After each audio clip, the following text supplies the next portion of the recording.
Hello. So today I wanted to talk about how you can affect your avoidant personality disorder, which is going to be super controversial to some people, but I guess that's how I operate. First thing I want to, it's like 68 disclaimers, I'm sure, but first of all, I want to make sure it's plain that if you are diagnosed with avoidant personality disorder, that is normal. That is a normal state. And it might not be, you know, super, common, but it's also not really rare. It's like over 3% of people have avoidant personality disorder. Um, that's quite a lot. Think worldwide how many people that is. That's a lot of people. And um, it's also not, uh, uh, you know, all it is a collection of personality traits. This is how you operate in the world, that you put this certain traits together and bingo, the combination, it fits the criteria for avoidant personality disorder. That's all. um and it's normal. It is normal. um so now this topic, because I'm pretty resistant to the idea of blaming the victim, um which happens. um you haven't corrected your life in a certain way and therefore you live this way. That's bull. um it's not something that needs to be corrected. However, it can be strenuous to cope with avoidant personality disorder. So um there are things that you can do that can affect it. And um you can affect your experience both positively and negatively. And I really feel like I'm kind of repeating myself, but I just saw a thing about, you know, the people who make themselves the victim or whatever. Um, it is possible that you were doing that. So I'm going to get that out of the way first. Um, as I've said before, many times, I'm sure, having this diagnosis is not an identity. And it's also not static. Now, again, if you're really young, you can actually change your life enough that you don't even qualify anymore for the diagnosis. Plus, of course, you know, thanks, Lily. Sorry if you hear. Anyway, they also change what the diagnostic criteria are. So it's possible that you currently qualify, but they change it and you don't qualify in the future. That's okay. That does not mean that, like, your life is suddenly altered or how you live your life is radically changed. Whatever. The entire point of having a diagnosis is, it's like shorthand. And that's why it's letters. It's shorthand so that, that you don't have to describe 15 traits. You can say you've got this one thing, and somebody who has, um, training in history and knowledge can know what you're talking about. Yay. I don't have to describe every single thing. I can just say this one thing, 4 letters. People have a clue, like a direction anyway, of things that affect you. But it's not who you are at all. So that's the first thing that I think can be really damaging, is if you are like, this is my lifestyle. I have avoidant personality disorder. This is it. This is the first thing about me, etc., etc. No, it's not. It's not. You know, about half the world is introverted versus the other half is extroverted. They don't make their entire personality, I am an extroverted person. They are living their life in an extroverted manner. They are living their life in an introverted manner. They don't make it, their personality is this diagnosis. So that is the first thing you could do. I've seen it. And it's really common when people first get a diagnosis to be like all in and learning all about it. And a lot of it is because suddenly there's something, it's like, I'm not uniquely bizarre.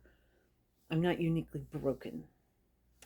And so it's really great to finally have somebody backing them up to say, no, no, you're not actually unique. You're not, super common, but you're not rare either. There's a ton of people that have the same thing, mostly because it's usually the people who are the trigger, who have something to gain from um, from basically keeping you down, who probably have been saying, "Oh, there's something wrong about you." I mean, obviously, look at you, look how you're behaving. You're not interacting this way, and they're trying to humiliate you by bringing it up. So to find out that, oh no, this is not something I need to be humiliated by, um, can really be empowering, and um, it can give you a new lease on life. But that is just the start, and you can limit yourself by saying, okay, this is the thing, this is where it is. You can, I've seen people who have basically tried to become better. I actually have done that too. Where I'm like, I'm just, I'm too stressed by trying, so I'm going to lean into it, that sort of thing. Um, you know what? That you can do that for a little while, and maybe it works out for you. Maybe the fact is that you really have been trying to um,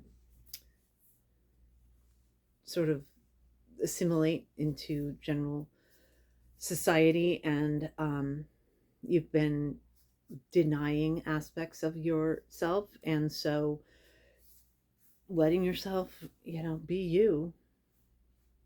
Hey, um, it might make yourself better, but it might be worse. So if you're thinking, I have this thing, therefore all of these diagnostic criteria apply to me, and I have to live my life to the fullest with all of these. I mean, some of them are kind of almost contradictory. Um, kind of. So, that could definitely mess you up.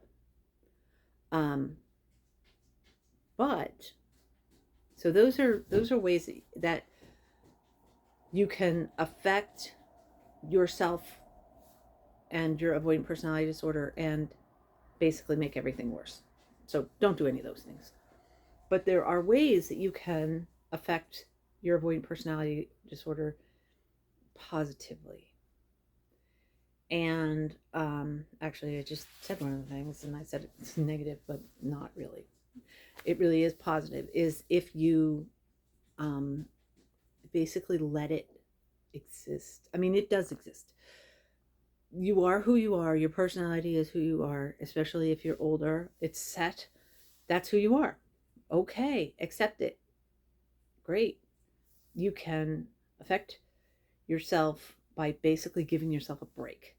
And by recognizing people who have been manipulating you and gaslighting you, describing you and things about yourself that are actually normal for you in a terrible negative light, because they're getting something because of that.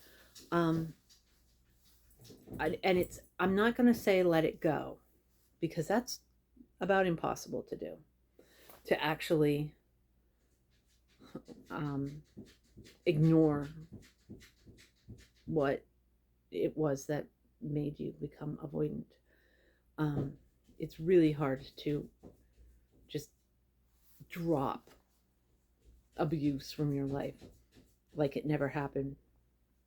Um, but if you stop doing to yourself what other people have done to you, as far as labeling and disparaging aspects of your personality, that will help. That will help a lot. Um, so again, I sort of feel like I'm saying the same thing over again, except that um, I've been seeing again this idea of a victim mentality.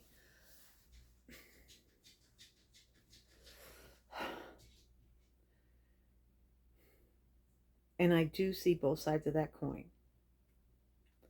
That you can just lean in and say, poor me, and not try to find a way to, I'm sorry about the cats again, not try to find a way to um, live your life to the fullest, and instead um, use it as self-limiting beliefs.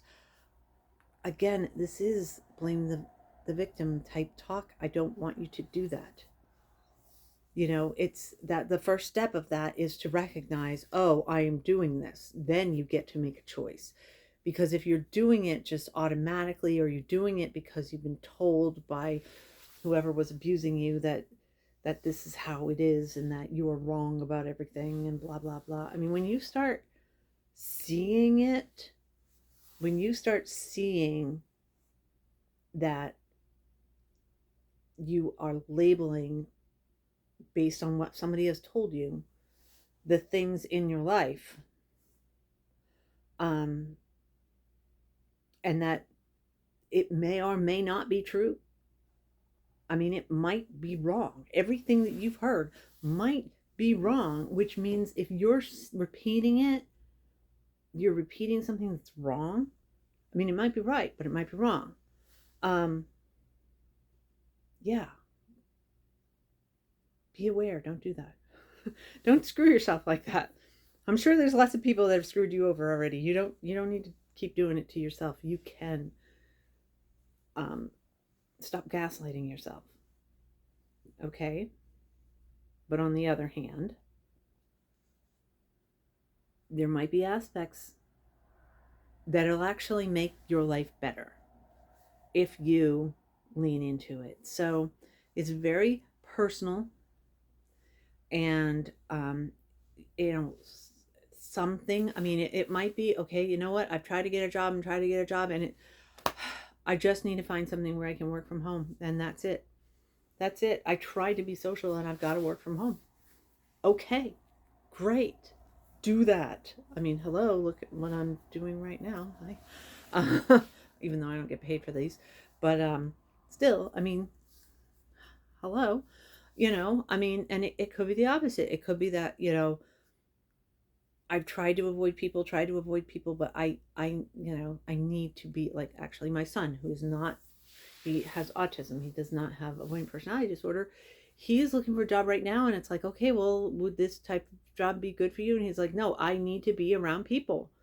I need a job that I'm around people. I can't work from home because home, I'll like have my house and my work will be the same, and I'll wake up and think I need to be working, and I'll never have any sort of way of disconnecting from work. And he is self-aware enough to be able to make that statement. That is what I'm talking about. You get to make these choices. You get to decide. You don't need to listen to a list of diagnostic criteria or what you've been told, especially if the people have been telling you are the ones who abused you to make you become avoidant personality disorder. And that's the other thing is you might not be able to use that language. A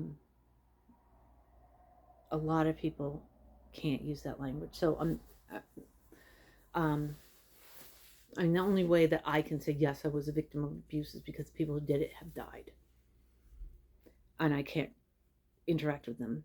If I did, every time I saw them, I would still be gaslit. So maybe that's not the vocabulary that you're using. Maybe you're just saying, the people who disturbed me in my life or something like that. And but seriously, if somebody has been,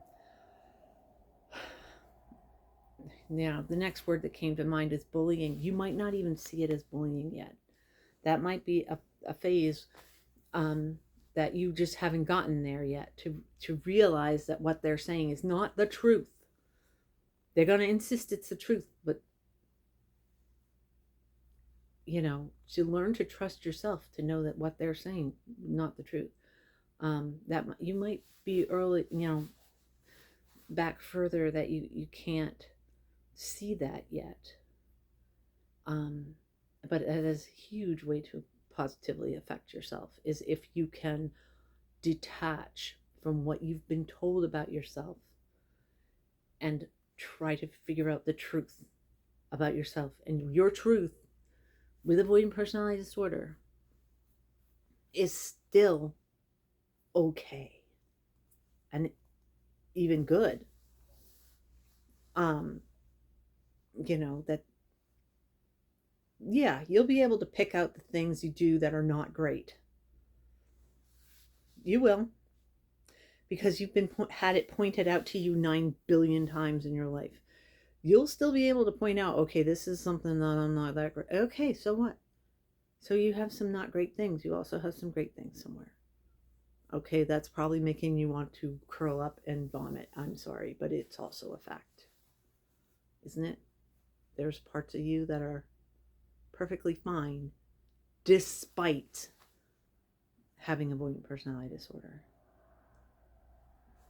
Okay? And even if you can't really confront that, yeah, that's a fact. Because for me, I mean, I would go into therapy and we do CBT and they'd be like, yes, there's this good thing about you. And then, I'd be able to say, yes, I can do this. And then it would be there, it would sit there, and it would take about 30 seconds for me to flip it back around and right back where I started, because that's just extra sticky neural pathways.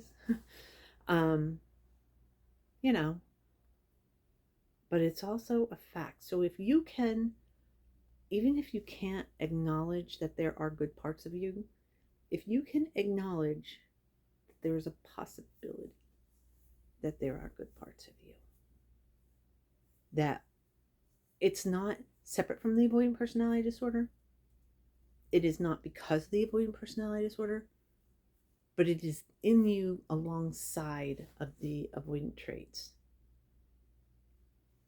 and just cope with it. The fact that it's not all black and white, and that things that you're seeing all the bad, but there might be something about being avoidant that really works for you. I mean, it was a self-protective mechanism that you developed the traits in the first place. So, I mean, it is working for you, even if you don't feel like it is. But I mean, it might really be like something that works for you. Um, if you can give yourself space to acknowledge that there's a possibility at some point that you could see that. And again, that would really affect you and your avoidant traits positively. Anyway, the cats have stopped scratching everything, and they're sitting here looking at me like I'm giving them a lecture, and they're actually interested in it. It's very weird. They usually fight with each other, but they're not fighting right now. They're both sitting, listening to me. I don't know. Maybe there's like a full moon or something, or else they're just expecting, oh, she's got to shut up at some point. Maybe she'll feed us again. Anyway, bye.